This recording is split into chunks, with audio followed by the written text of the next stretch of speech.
2005, when I spoke to Dr. Manners and he decided not to accept my invitation to visit the United States, I had been left with his words, "No, my work is done. It is your turn now." My years between 2001 and 2016 were devoted to researching the ways to most successfully utilize the work he had given me. I began collaborations with researchers, speaking with engineers, and collecting data from the early Cymatherapy practitioners. Their collective knowledge and experiences were showing me how to evolve the frequencies into the next level of highly effective protocols. I had known from the beginning that we needed to develop Dr. Manners' body of research into something that could be more effective in our modern times. But I was also looking into the future to see how we might meet the ever-changing health needs of an evolving human race.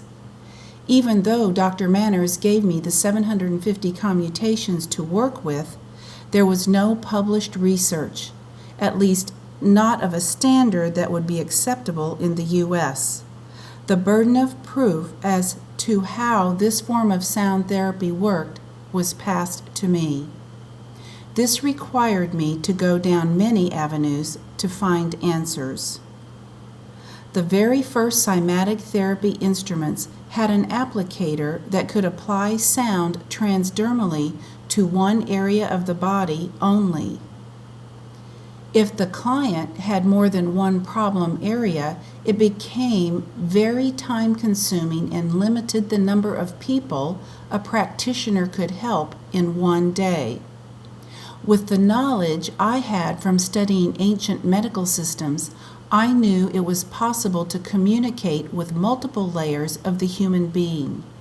I believed that this was a more efficient way to address the causes of disease, along with the symptoms that manifest with them. My studies of traditional Chinese medicine had shown me ways of accessing the healing energy of the body through the portals of the feet and hands.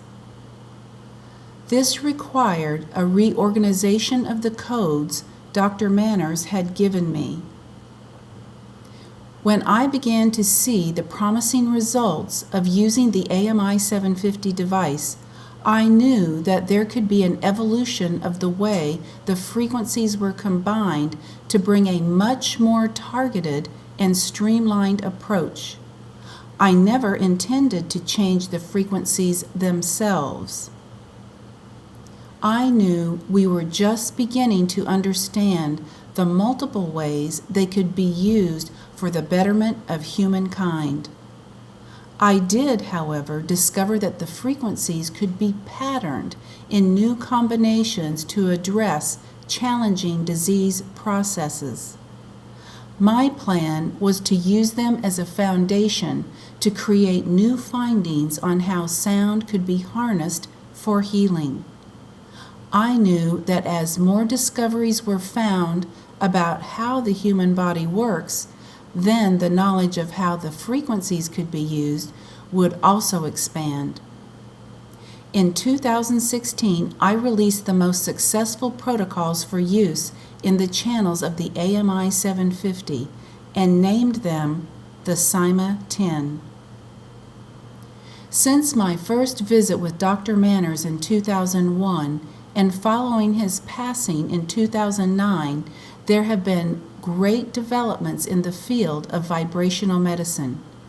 I have been able to take cymatherapy to new heights due to the information I have gained from years of study and the knowledge shared with me by experts in many fields of endeavor. I can only imagine what Dr. Manners would say now, being able to see the healing power of sound accessed all over the world. With the utilization of his initial research and the new AMI devices now available to so many, I think he would be happy about the way the story has unfolded.